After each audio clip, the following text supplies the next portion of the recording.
Umani ng matinding pambabati ko si Mavi Legaspi matapos ang kanyang pag-host sa Pinoy Big Brother Celebrity Collab Edition 2.0. Agad na nag-trending sa X na dating Twitter ang ilang clips ng kanyang hosting kung saan napansin ng netizen ang umano'y pagiging trying hard at tila pagbagal ng kanyang delivery habang nagsasalita.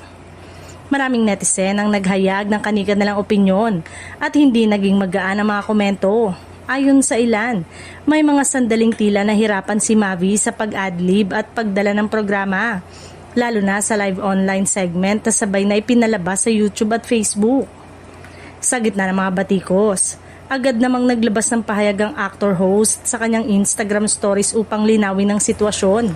Ayon kay Mavi, nakaranas sila ng matinding microphone delay sa venue na naging sanhi ng pag-e-echo ng kanilang mga boses, dahilan para mahirapan silang magsalita ng maayos sa live session.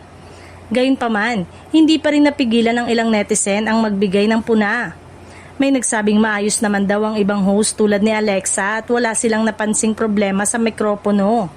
May ilan ding nagkomento na tila hindi technical na issue ang dahilan kundi kakulangan umano sa karanasan sa pag-host.